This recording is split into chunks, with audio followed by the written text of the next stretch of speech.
that's on silent, and then all of a sudden you hear me blaring through, which I shall Oh, cut I out. see, like a double echo. Yeah. No one needs two of me. One is definitely enough. So Well, unless everyone's doing all the work, of course, then that's the dream right there. yeah, oh, that'd be cool. That would be so cool, wouldn't it? One to do all the work and one Yeah, to go with life. Yeah, that would be exactly. amazing.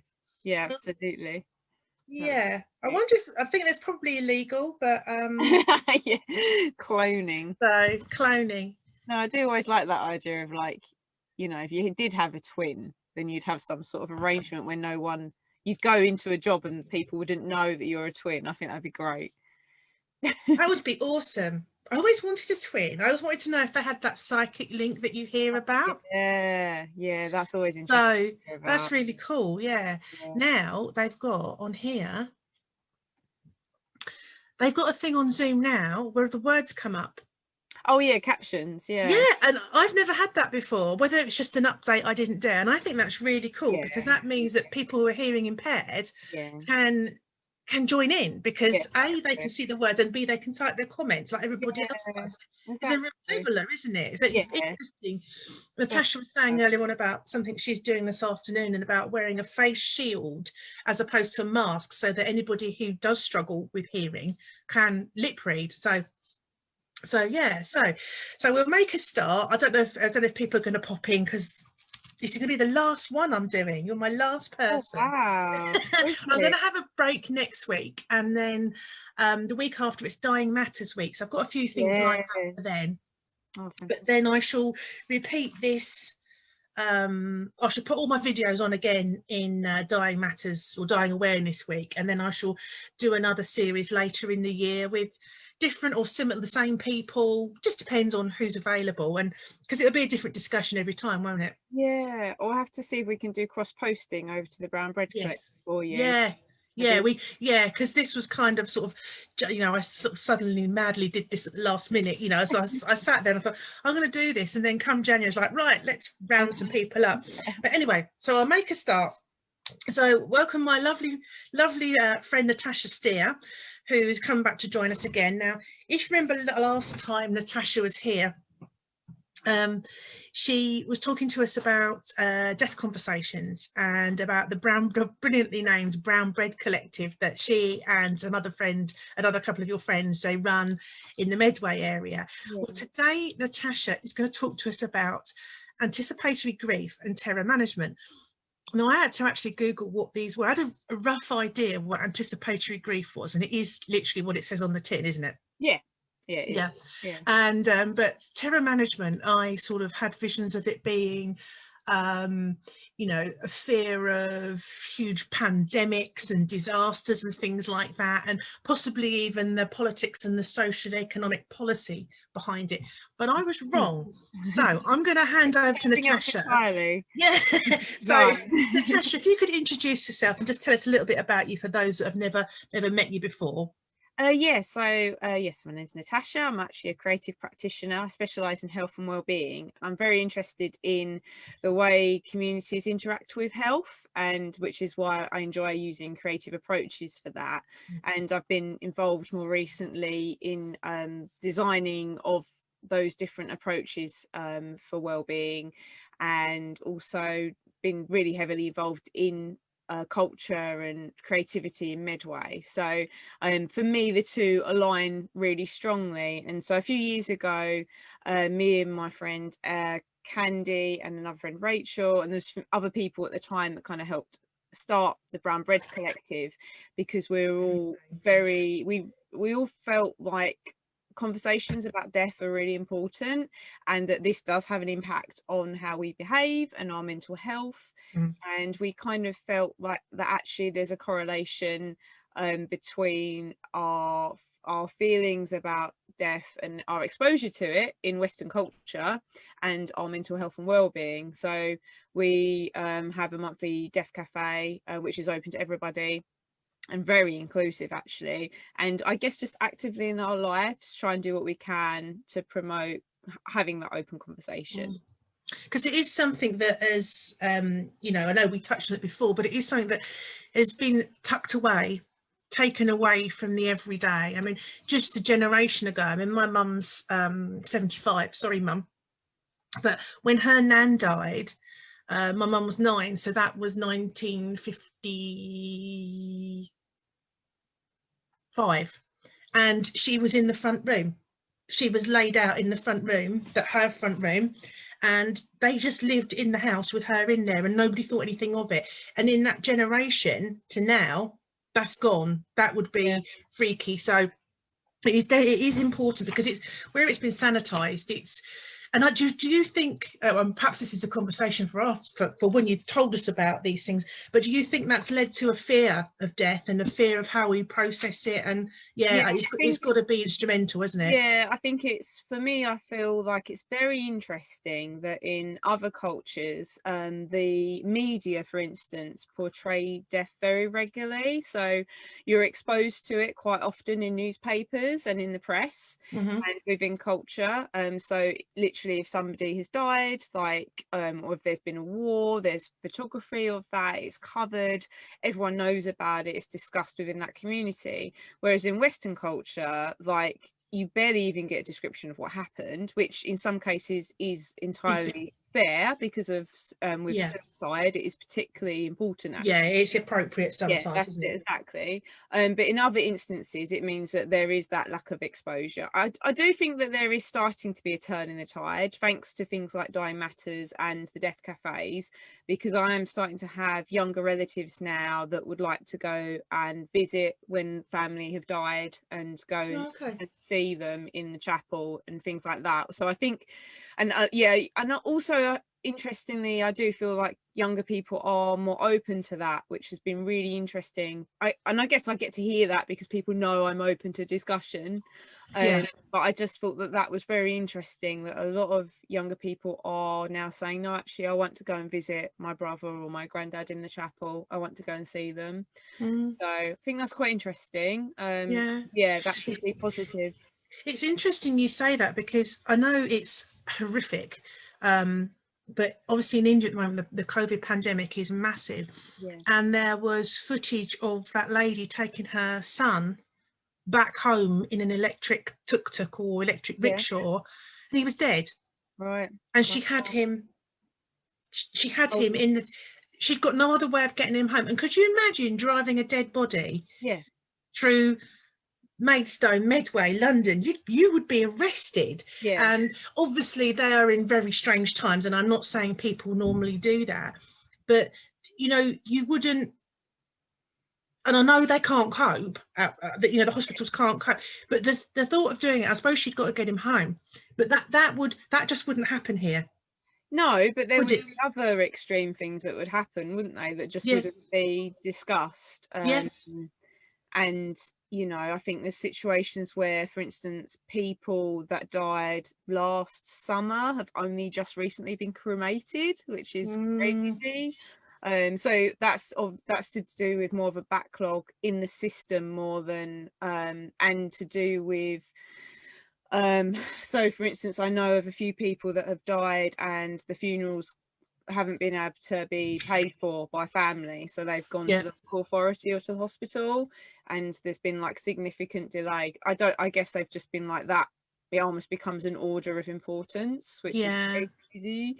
I mean, Medway and Maidstone are running about 3 weeks. You're still looking about 4 weeks for a funeral, but it's usually 2 to 3 weeks, so it's not that out of the ordinary now. But there was a time when getting anything within the next month was difficult. Yeah, exactly. So, and obviously at the height of the pandemic, I wasn't doing them, so I don't know what it was like then. I'm talking about now, but exactly.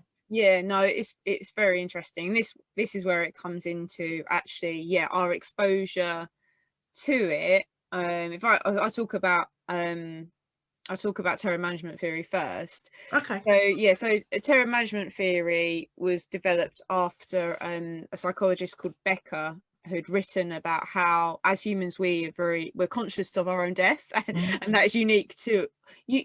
maybe unique to us. I'm suspicious about elephants still, but yes, and yes. yeah, there's something else going on there with elephants. And also, it does seem like obviously animals do become bereaved. That is absolutely evident. I've seen it happen. I've seen animals die because of a broken heart. Yeah.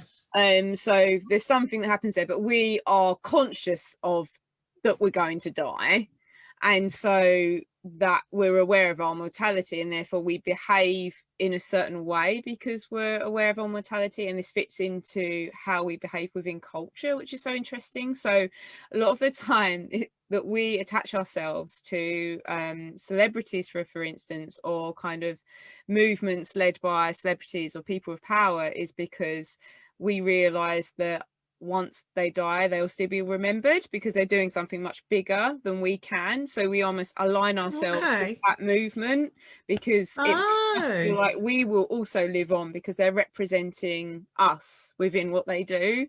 And so it helps us to feel like we're also living on. So that's interesting. Yeah. And as much as also it drives us to do things which mean that we feel like we will live on after we die.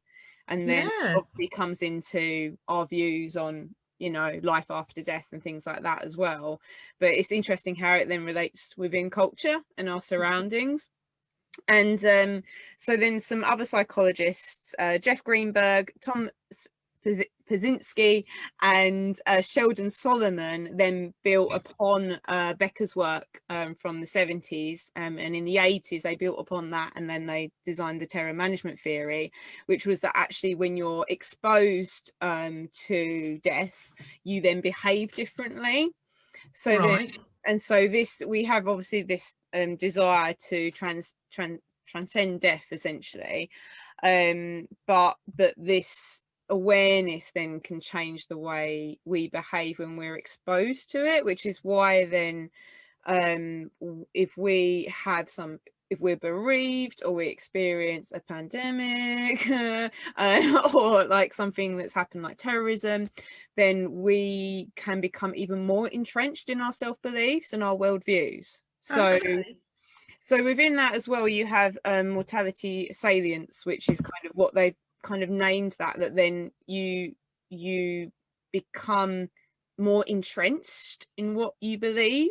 So you're kind of like, okay, now that I've been reminded that I'm going to die, I'm going to absolutely stick to my beliefs. Everyone else is bad, that doesn't stick with like my worldview. They don't fit my worldview, then there's something wrong with them. And that's becomes really interesting then, because you start to think about people that don't believe in equality and, you know, treat people that are homeless really badly and people that use drugs as different, you know, because that doesn't fit in with their worldview and what they may have experienced in life and their own experiences that they've had that haven't then impacted their perception of the world or has made them even more embedded. So it's kind of, if they're so this is terror management theory.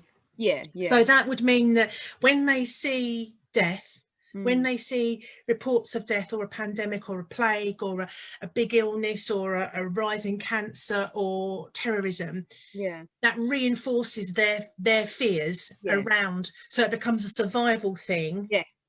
And they then pull in on themselves that their beliefs are strong. It reinforces what they believe, so that they would act in their own interest against others who aren't like them.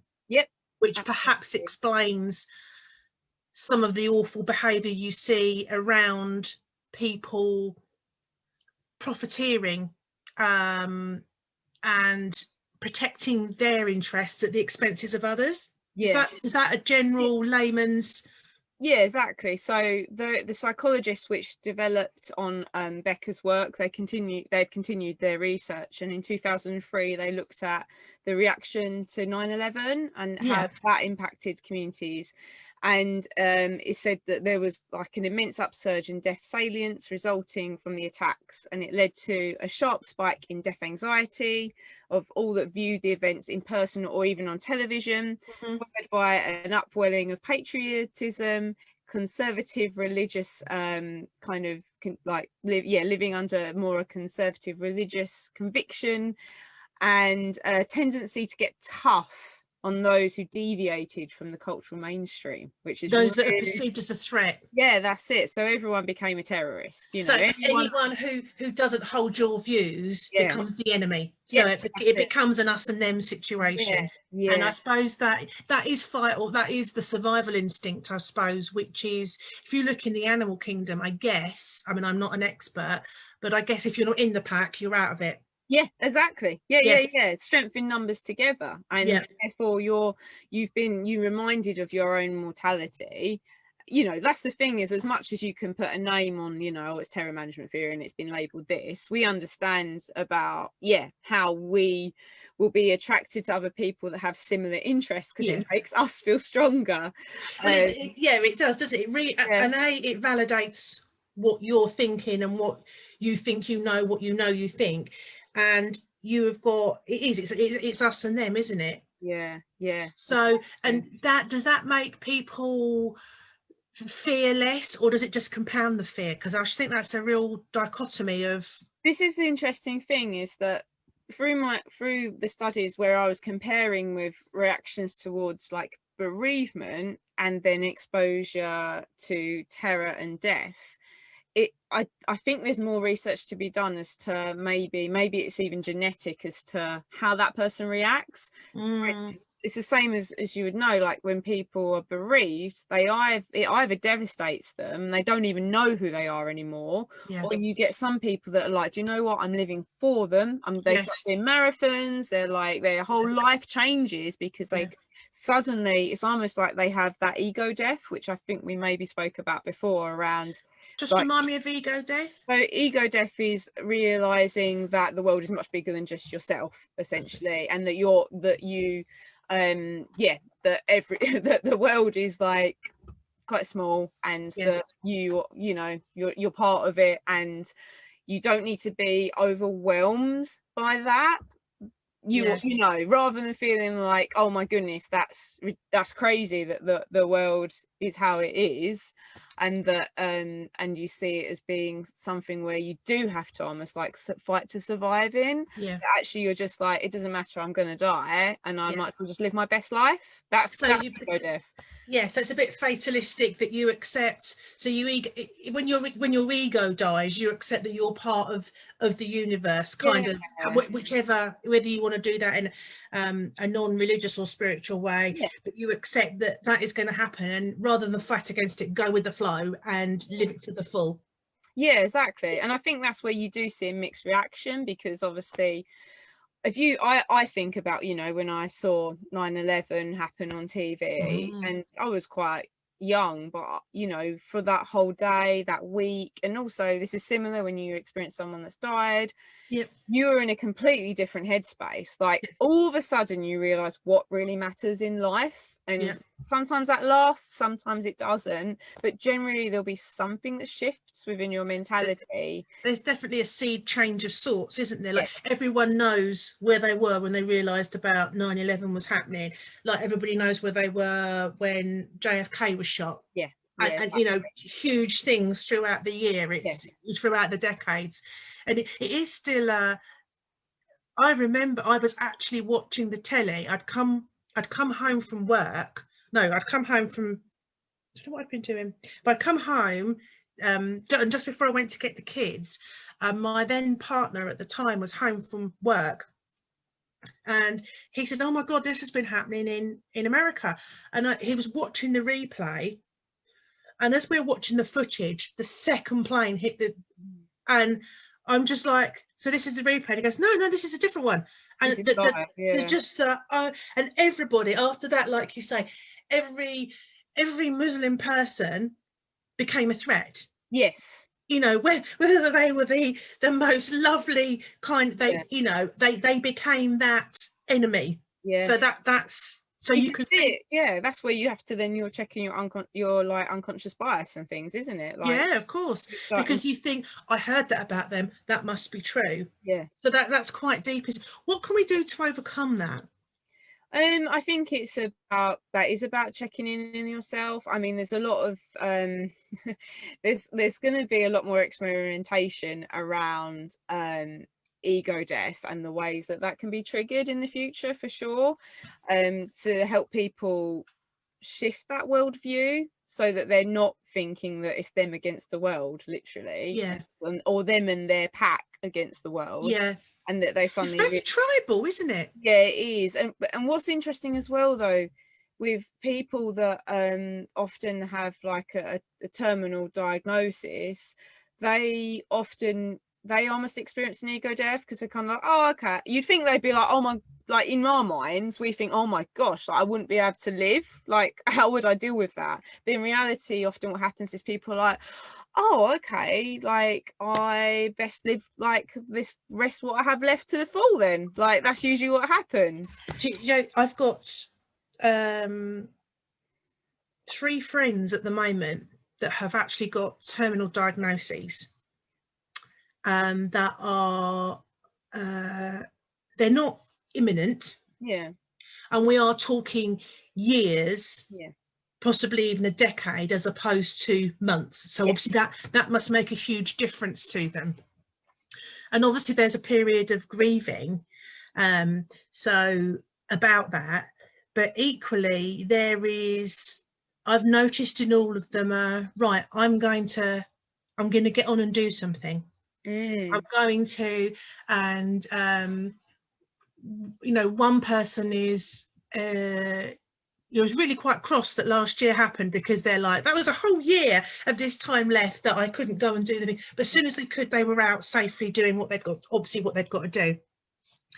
And it's sort of, some of them have really drawn up, for want of a better word, their bucket lists, and going, right, you are only here for this amount of time and you've got to do it. So for them, I mean, they didn't just go, oh, okay, that's fine, I've got 5 years. Of course not. I'm going to go and do these things, it's fine. Of course it wasn't. There was a period of probably, I know you're going to talk about anticipatory grief, but I'm wondering if the grieving process that we're used to, so the denial, the anger and all of that, is something that comes in there. Oh, you're smiling. So I was just going to say, I've kind of noticed that in them, and conversations I've had with them is that I can definitely see the different stages of them dealing with it. And that's also from what work I have done on the soul doula, the soul midwife thing, is that they call them the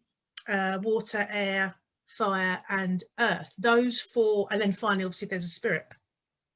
But if you work through those stages and you go backwards and forwards, so you don't, it's not straight through, you don't go earth, you go backwards and forwards to stages as people who know they are palliative accept that they're in this state, and sometimes they're angry about it, other times they're sad about it, other times they're accepting it. So that's the nearest I could get to understanding it. But I'll go back to you before I completely quite nicely and accidentally, like I thought it would, really. It always does, doesn't it? We never have these scripted ever. We just rock up and see what happens. So so obviously Kubler-Ross developed the 5 stages of grief, and she always said that like it was completely misinterpreted, that it wasn't like you go through them this and this, and that it was, like you said, completely kind of like it interchanges all the time. But later on in her life, she spoke to another psychologist called David Kessler,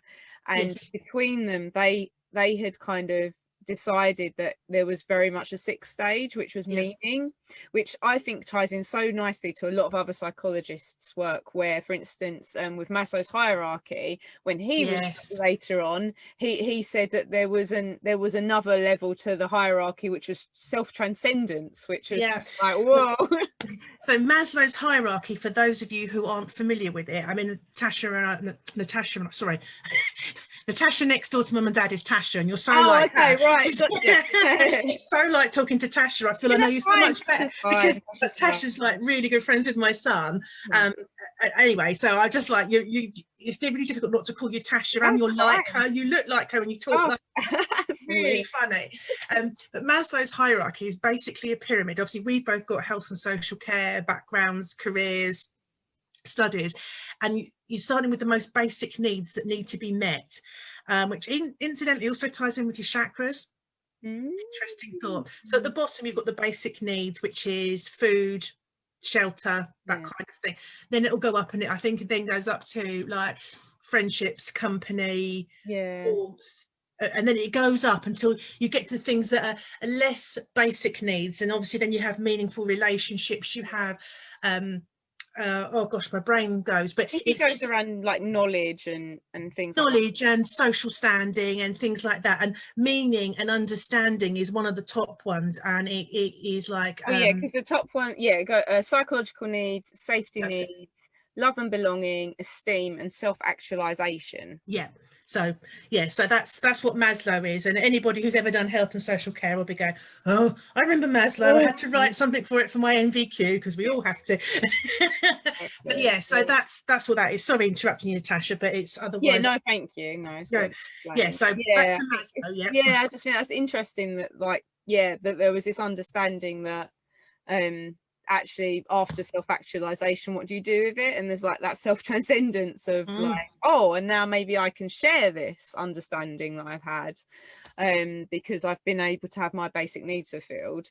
And so it's interesting that with David Kessler and Kubler-Ross that they had agreed that there was this next stage which was about meaning. And leading up to the pandemic, they already, like David Kessler already had this book planned, which was the 6th stage of grief. I'm not sure when it came out actually, but it's been very like kind of important for what with the pandemic, with what happened. And he started being interviewed in March last year about what was this feeling like that when we saw the pandemic starting to come towards us, like what was that feeling? And I just found that really, really fascinating because I completely aligned with it. And then, unfortunately it was then fulfilled with actual grief. So it was like the full experience, so to speak. But the anticipatory grief can be around loss of somebody around you, or your own mortality. And I think needs to be explored from what I've seen around that connection around terror management, because it's just about being quite cautious around how is it being triggered and what is the reaction to being exposed to death. And from what I've seen, there are just those interesting studies, because you don't want to so if you wanted to say improve health behaviors, you don't want people to have anticipatory grief, but you might want them to have like mortality salience and like reflect on their own mortality, but without them being embedded again within their own belief system, and for them to consider there might be other possibilities and to find meaning within that.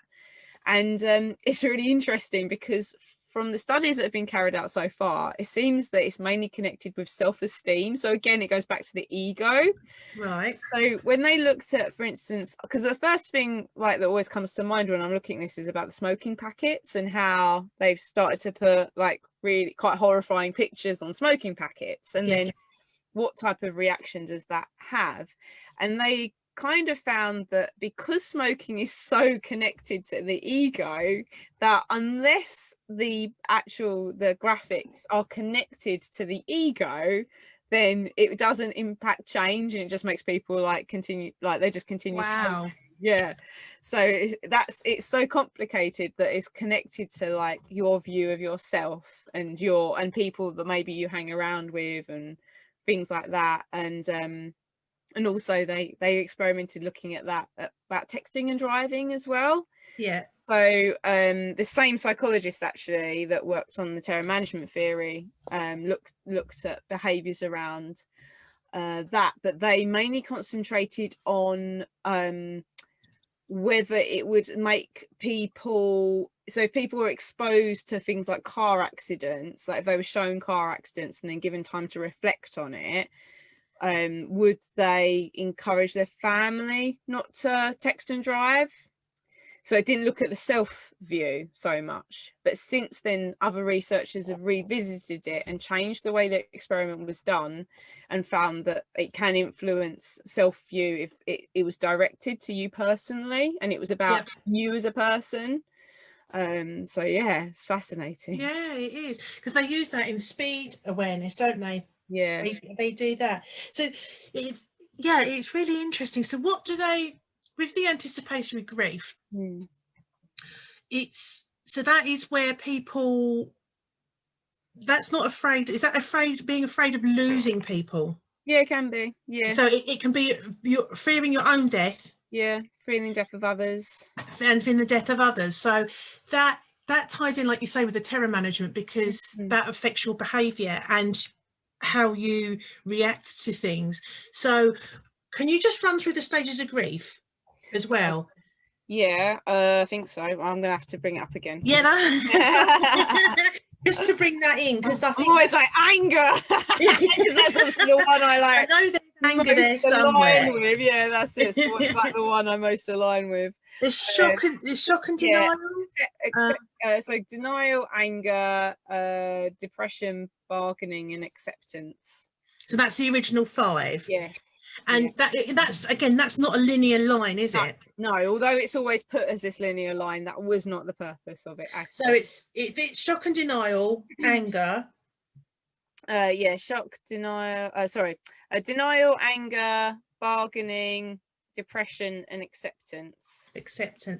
So if you apply those 5, which were the original 5, and I know they added, did they add pain and grief? Did they add that to them? Well, grief, a lot of them put grief in the mid as being the central part, the central thing. Yeah, and then so that's why people say, I can't believe they've gone. So if you apply that to the anticipatory grief, or the terror management, it's that they can't believe that something's happened, and it takes a while for that. And then you can see where the anger comes in, can't you? So where in that comes in the terror management, I suppose, is the anger and the bargaining, that if they all pull together, it's not going to happen again. Yeah, I think that terror management can be a little bit more, it's hard to tell with the pandemic, because obviously it's not like it's ended yet. So it will be a long-term impact, and I'm very interested in, it's going to be difficult to see the way people have reacted from what they've experienced and what they do. Because it is, I think that I don't think it is one or the other. I think there's many communities that have come together, and obviously, I mean, to have the Black Lives Matter movement happen during the pandemic, pretty intense. And actually, I think that there's part of that, I think, actually came out of the pandemic. Like, people did become more ready to take action and to do something, and perhaps they had more time to sit and and obviously, I'm not saying that to obviously it's huge for people who are Black, or people who've got black family members, Black partners, but perhaps for white people or people who aren't of colour to actually realise that and look at it and go, shit, is that actually going on? I didn't realise that. And that doesn't mean you're an awful person because you didn't realise it. It's just that where the world has stopped, you've got the time to take on board that information and to sit there and go, I'm just going to look this up. And this happened, and this lady before, and that guy, and this woman was going down here. Oh my God, this isn't just one incident, one isolated case. And obviously, as well, like, you hear the news from America, and sometimes if you're busy, it's unless they're sort of doing the setting the bombs off, you're just like, oh, because you've got other things to do. You've got to get to work, you've got to get the kids to their classes, you've got to get to the gym, you've got to go shopping, you've got to do all those things. But I think we have more time to sit and watch. So it might have been a real crucible, a real melting pot for people to, like you say, notice and take action and think, what if the boot was on the other foot? What if that was happening to white people by Black people? How would I feel? So for people to notice it and take a stand, do something. And obviously as well, with the not the same, but obviously with poor Sarah Everard being killed, the Reclaim the Streets. Obviously, again, that's, and I think perhaps the tragicness of that happening while we were starting to get the name Reclaim the Streets. Obviously, it's not just for women, but it's like when we're able to get back out there, this is happening. And I think that might be part of it, sort of, you know, the what do you call it, the timing of it, you know. Obviously it's awful whatever time, and I'm not diminishing it at all. It'd be awful if it happened 3 years ago. In 3 years time, it makes no odds to Sarah and her family or to anybody. It's still horrific. But that, you know, and that, do you think that will have, because potentially that has the fear to really impact on people who are perhaps wary of going out, who are thinking, right, I'm still only going to go out when I need to for now, and just to see what happens. Because the number of people that I know, me included, you know, and my mum and dad, and my daughter and her other half, and my son and his other half, we go out and we do what we're doing, but we don't go out like we used to yet, but obviously because we can't. But you're kind of, and I'm aware, I mean, I've been out to a couple of National Trust places with mum and dad, but we've been very much looking around, seeing who's near and making sure we're not near anybody, and, you know, still masks on to go to the loo, to go to the shop, to go to the coffee takeaway place, and giving people a wide berth. And some things like that happening make that world even scarier, don't they? Yeah, exactly. So which one's that? Is that, and that's terror management, isn't it? Because that's reinforcing that it's scary out there. Because, and also, this is going off a bit, but I would imagine there's going to be a lot of people that have got a lot of fear about going out and socially interacting. Yeah, it's made it a lot worse. Most people have been very nervous about returning to work, returning to their community. I mean, my neighbour, she was really nervous about going down to town for the first time just the other day. It was the first time, you know, that she would have gone down to town on her own. She'd been with her daughter a few weeks ago, but she was like, I've got to do it. Like, I've got to go. Like, oh, I'll never usually feel like this, you know. It's interesting because you put it in terms of the pandemic. I remember the first time that we had to go shopping, when you had to queue and you had to do all these things, and, you know, Tesco's down the road, other supermarkets are available, Tesco's down the road, there were probably about 20 people queuing. It was quite a queue. But the first time I went, when all this happened, I did get Mark to come with me because I didn't know what to expect. You know, and I'm an intelligent, articulate, confident person, but at the same time I'm thinking, what if there's a riot because of toilet rolls? What if there's people, what do I do? And it's that unknown. And obviously, you know, I do suffer from anxiety from time to time, but I said to Mark, come with me, because I'd rather you came with me, so I've got, you know, but it really was a walk around a supermarket looking at everybody and staying, you could feel the masks then either, no protection. No, there weren't. That's the crazy thing, isn't it? So that would be terror management, that we were. It's a mix of the two. That's what's so interesting, because it is anticipatory grief, because we knew that it was going to impact us. We were very sure that it was this is something that we'd never experienced and we'd only read about in the past. But also there was a side of terror management because we've seen what happened in China. So we kind of knew, we'd been exposed to what was happening in China, which then almost made it a kind of a mix of the two, because so you're going to become, you know, we were very much like, oh, it's just a flu, it will be fine. And you're just, is that your denial? That's your grief. It is. And I was one of those. I was. I'm not bothered about it. Do you know what I mean? They'll be fine. That's it, exactly. But it's not only, it doesn't become the illness itself, does it? It becomes the whole change to your whole living circumstances, the financial concerns, and the fact that, you know, you might be all right, but what about your loved ones, and you know, things like that.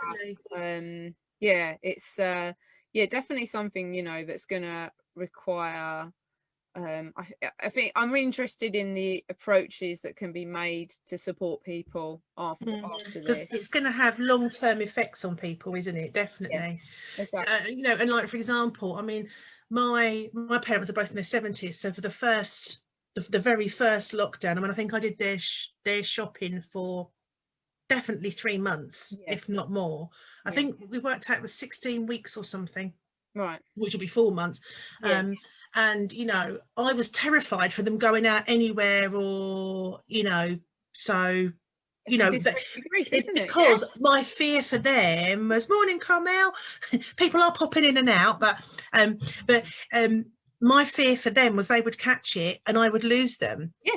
You know, which is anticipatory grief. So there's like and I literally didn't go in their house. They've got they've got an extension on the back, and they've got like a little utility room, and I would put the stuff on their freezer and shut the door, and it was heartbreaking waving at them through the window. My Mother's Day is on the 22nd of March. My mum's birthday is like just after that. My birthday, my husband's birthday are all early April, and it was awful. But it was better than the fear of losing them. Yeah, that's it. And I wasn't going to have, you know, we cancelled going round for Mother's Day. We cancelled going round for Mum's birthday because that was what we were told we needed to do.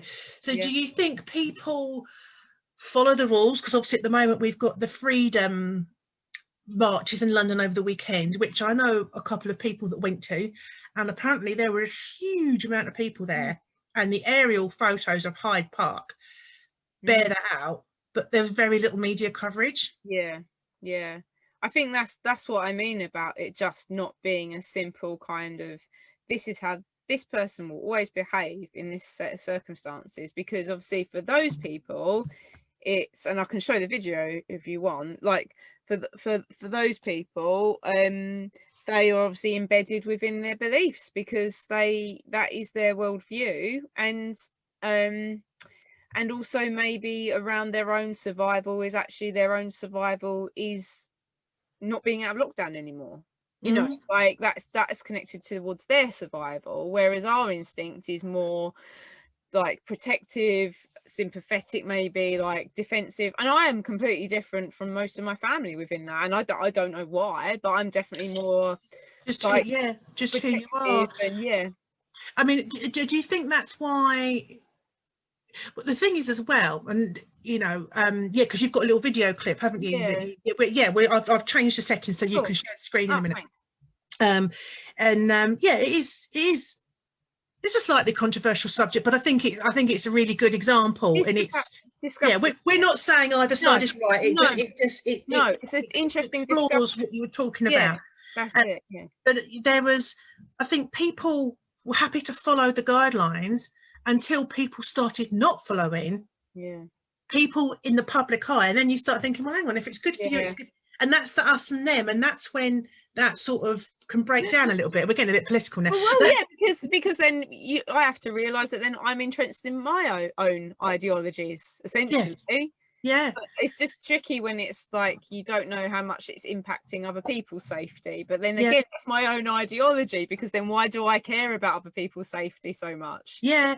I mean, Carmel's just said she's talking about it when I know Carmel lost her mum during the pandemic, and Carmel lives near us, and her mum lived Devon. I'm sure her mum lived in Devon. I want to say Christchurch is at Devon. Where Carmel said had to go visit my mum and dad for the same reason. It was hard, but mum was dying, so I had to. There wasn't a choice. And obviously in that scenario, Ellen, Carmel's lovely mum, was passing, so Dorset, thanks Carmel. She had no she knew that was going to happen, so it was going to happen anyway, and so she went. But if it was a case if she's ill, Carmel might not have. She might have thought, I don't want to. Personal, it's okay to. My friend done that. My friend, it's actually Candy. I hope she doesn't mind mentioning, but Candy runs the Brown Bread Collective. Her mum was seriously ill just a few months ago, and Candy works in the health service, so she didn't want to risk making it worse, because her mum was alive. At the end of the day, her mum was like, my mum's alive, and if I give her COVID, then that could make things drastically worse. So she waited a few weeks and then done a doorstop drop. And I wouldn't, it is really interesting. That's the thing. I'm not saying either side is wrong or right. And I think that's a bit like we were talking about that unconscious bias. I think that is about that self-checking and saying, well, is it fair for me to expect everyone else to have the same worldview as myself? Yeah. Carmen was just saying she wouldn't have gone had Ellen not been dying. She wouldn't have gone. I mean, and like I had to go into hospital twice during COVID. Well, and I've had to go, well, no, but I've had two stays in hospital during COVID. And I have to say, it was scary. I mean, normally I wouldn't be, no, think about it. You know, I've never had to go in and stay and have operations before. I've had to go in and stay, but to have operations was, and because my husband works away and the children don't live here, I would have been on my own. So I came, rather than Mark take time off, my parents said, right, stuff that, you come and stay with us when you come out. But they didn't go out to make sure there was no COVID, because I'd had all my COVID tests in hospital, you know, and it was, I mean, I couldn't fault them. They were, you know, they were absolutely, they looked after me so well, but after it as well, and they were absolutely, you know, they made sure that there was as little chance as possible. The people bringing the lunch, the people doing the cleaning, everyone was great. So big up the NHS, because they worked so flipping hard during that awful time. But my operation was delayed so that I could have the COVID. I had to be. This is coming into what you're going to do the little video about. So I had to have, and I say had to, because there was a little coercion going on. I was told if I didn't have my first COVID vaccine, my operation could be delayed still further. Oh, right. So, and I was told 2 days before I was supposed to be going into hospital, so I wasn't best pleased. And I had to decide there and then whether I'd have it or not. And I wasn't very happy, because I wasn't wild about the idea of the COVID vaccine. Yeah. I felt better about it when I'd spoken to a friend who's a nurse and midwife, who explained that it is basically the flu vaccine that's been tweaked. It wasn't live, and she'd explained it to me, so I felt better. But I'm not saying they wouldn't have operated. No. But it could have been delayed, and I didn't feel that I had a choice, because what they needed to do needed to be done, because it could have long-term effects or less long-term effects. It could have been a terminal thing had it not been done. So I did have to go and have that done. Carmen was just saying, I worry my beliefs are wrong when you see so many meeting without following guidelines. I want to protect everyone. And Carmel's a first aid trainer as well, so her whole remit is training people. But and that, I know she won't mind me saying, that's actually an interesting example of oh, glad you went and got yourself sorted, Claire. Loves you. I love you too, Carmel. She's like a mummy from another lifetime, is Carmel. Carmel's baby son died when he was about 9 weeks old, in her arms. And she didn't know how to do baby CPR. Oh, crikey. And because of that, and this is probably, I know she tells people, so I know she won't mind me remembering Sean. She used that as and Sean would be 31, I think, if he was alive now, but she used that to then learn how to teach other people first aid skills, so that it wouldn't happen to somebody else. So that's a really awful thing to happen to Carmel and the family, but where that comes into your terror management, the reaction, it is such a positive one, rather than but it's to protect life. So anyway, I've gone on off a complete tangent, and I'll go back to you, because I know you've got you should be able to share it. I know you've got a little clip you want to share with us. Which is honestly, it's to do with do you want to say what it's to do with, because it's slightly controversial, but it's perfect, I think, for this. I think the reason I wanted to share it was because I was raised in a cult, and for me, specifically around that, there is like a lot of fear in death. That's exactly why that cult exists, is it feeds off a fear in death and encouraging people. And it's hard for people to really reflect on that, but the whole cult is based on like the idea of being immortal and like encouraging people to want to live forever. So you've got to be in a position where you it's almost like, yeah, your ego is so big that you can't handle not living forever, really. Like, it's quite an interesting thing when you start thinking about that and unpicking it and thinking, well, but why are you scared of death, and what, you want to live forever? Why do you feel like you have to live forever? And it's difficult to unpick, because I do enjoy life, like, yeah, I totally enjoy life, but it was the using that fear to then promote a cult is obviously the danger, because then you're using it to control people. So fair enough, you can believe in whatever you want to believe in, 100%, but using that fear to then control people and get them to do certain things because that's what you want them to do is then like the danger. And so that's where that, and I think that a lot of people that end up in that cult have been either just raised in it, as I was, so they haven't had an opportunity to reflect on why they're actually in it and what do I feel about death, or people have been impacted by death and then they've been drawn to that cult. So interesting thought. And I'm not and this kind of touches on, so this is about a lady's opinion around anti-vaccine, because she used to be an anti-vaxxer.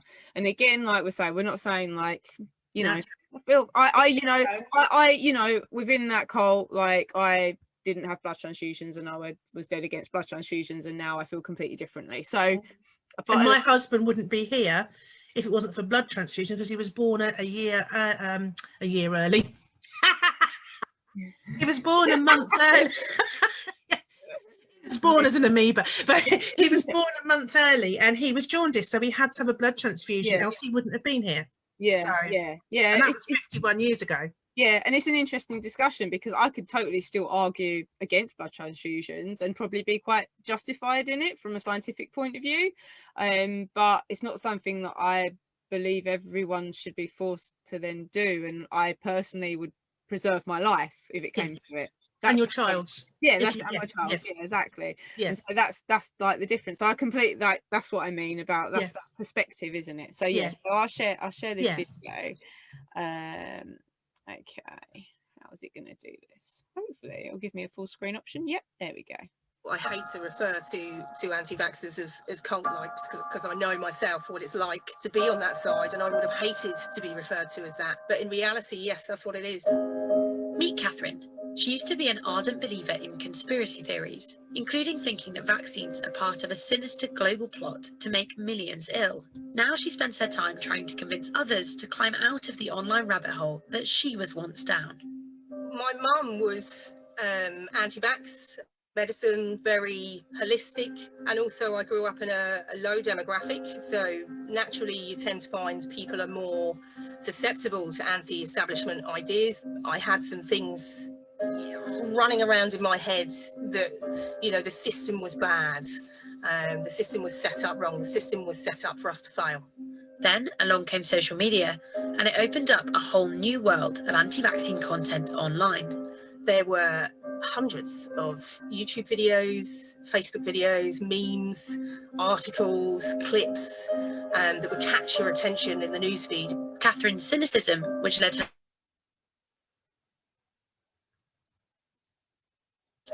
I started to realise I needed to be more critical of myself, critical of the things I was reading and the things that I was watching. Where did they come from? Who was making them? Why were they making them? So, for example, if there was some grand conspiracy at play here, how many people would need to be involved in that theory, all the way from the top down? What are the odds of nobody saying anything?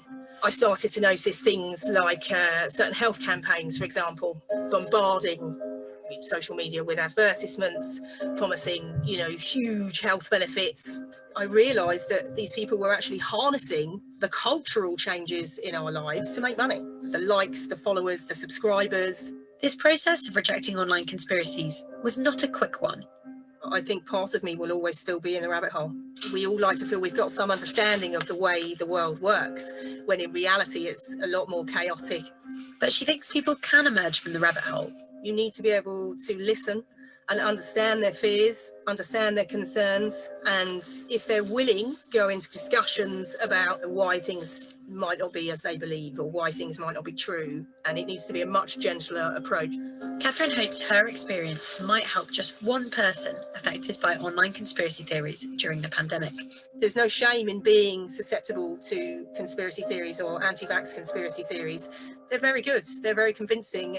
You're allowed to change your view. Just because you've been stuck in one mode or one world view for most of your life doesn't mean you need to stay there. I would have not believed in this pandemic at all 10 years ago. And now, would you have the vaccine? Absolutely.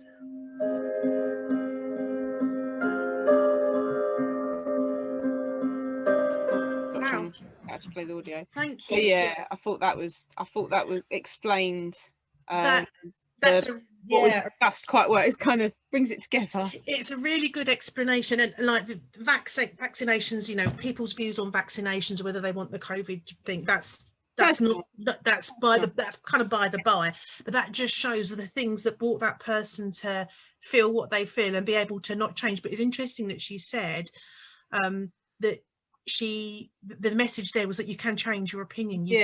You can change. So that was really interesting. I'd like to know more about her and whether there was something in particular that shifted that mindset. That's what I'm really fascinated about when it comes to, you know, what is it that can change that mindset, because I've been there probably like twice in my life where I've had like these crazy crossroads where it's complete life overhaul. Like I feel like I've lived numerous lives, and I don't think I even know what really properly made that happen. It is over time, and that's what was quite interesting with the terror management theory, is that obviously experiments, they were still within a certain set time, but when they exposed people to things that were shocking, they had to leave time in between. You couldn't just go straight in and then ask people how they felt about what they just saw. You had to leave time for people to even be distracted from it, actually. Yeah, goes into the flow thing, and you coming backwards and forwards from one thing to another, that you know, you kind of stick things on the back burner, don't you? And that is grief. You kind of go into automatic pilot with grief, don't you? And you know, once that initial thing has gone, some people can't do that, but a lot of people get on, and you know, and then it hits them later, because it's later on that they actually really revisit those feelings and look at them. I think that's always interesting, because people always say to me, like, obviously where you're open to discussions, I'm sure you get the same, people be like, oh, I don't think I've processed it yet, or I've not even cried. And I'm like, I feel like if you were going to, like, you would have. If you were going to at the time, then you would have. Obviously it's not the right time, your brain is still processing it, it's doing whatever it has to, it's defragmenting like what's happened. And I think sometimes it also depends what is going on in your life, that if you've got people dependent on you, like little ones, sometimes your brain just goes, right, automatic pilot, well, I have got to just get on and look after them, because as much as I miss mum, brother, husband, someone's got to look after these little ones. They don't know. I mean, you know, a couple of people close to me have lost people when they've got little ones, you know, very close people, you know, husbands, and you know, and these women are remarkable, that they have just got on and brought their children up, because that's what they had to do. And I'm sure that there is grief that is not dealt with completely, because I don't think you ever do completely deal with it. That's the thing. And it's not as though you have to forget that person, that what happened, but they just, well, you know, they have got to get on and do with the next bit, because these children otherwise are going to grow up in this, you know, obviously they've lost their person, but detached, isn't it? I'm trying to word that very carefully, but you know, that they've grown up. Two particular ladies, very strong ladies I know. One, her son was 2 when his dad died, and the other one, her daughter, she's got a son who was maybe 2, 3, and the little girl wasn't even 2. And they are absolutely amazing women. And actually another friend as well, her daughter was only been about 2 or 3. And yes, of course they've had horrific times, but they've become not super mums, that's the wrong term, but they are very much that this is going to obviously affect their child, but that they're going to live vicariously for that person, that person is very much still a figure in their life. They're talked about, they are remembered, still part of their lives. They're still, there's pictures of them, they're talked about, they are, dad is referred to, but they, I do, bless them. They're three fantastic women, and they're completely separate. They don't know each other. Perhaps they do. Perhaps they should form a club, because they'd be amazing. But they just are so strong. It's amazing. But I think it's only because they had to be, because they had no choice, because they had basically toddlers. Yeah. And no one. And Carm was saying, she's a later person because she makes sure everyone is okay first. Yes, and this is what I think about these three girls I know. Well, girls, they're women. Took me ages to cry for my brother. I did it on our retreat. Yes, she did, when we went away, because I felt it was okay to, with you lovely ladies nearby. Oh, and that was quite a while later, wasn't it, after you lost Dell? But it was the right time for her, where she felt supported. And because Carmel's got, I think you've got 5 children, haven't you?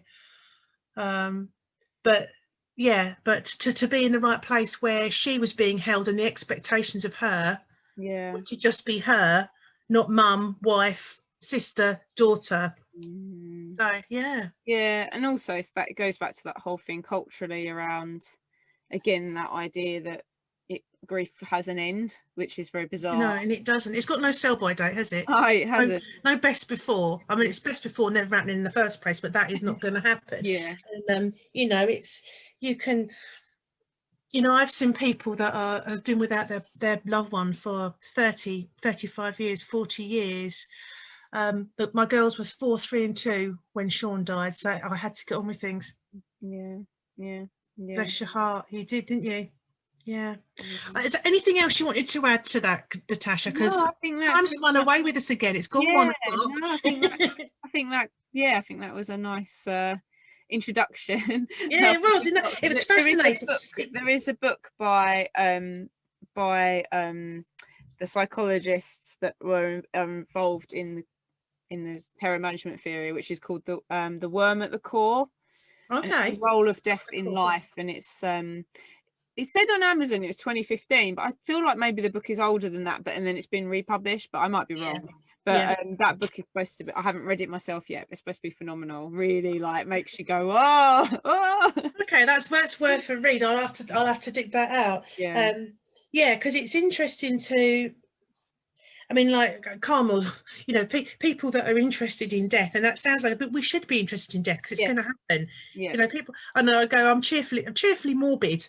Is what I say to people, because you think if morbid is thinking about death, then I'm going to be cheerful about it. I'm going to do you know what, it's it was funny actually. I had something like that at the allotment the other day, because we planted some fruit trees, and one of them goes, oh, those fruit trees, they're going to be quite big, aren't they? They're going to be like hard to control. And I was like, yeah, oh well, I won't have to worry about it. But by the time they're 50 foot tall, exactly, that's it. Carmel's being the Joker. She's saying it's a dead certain life. Boom, boom. Exactly.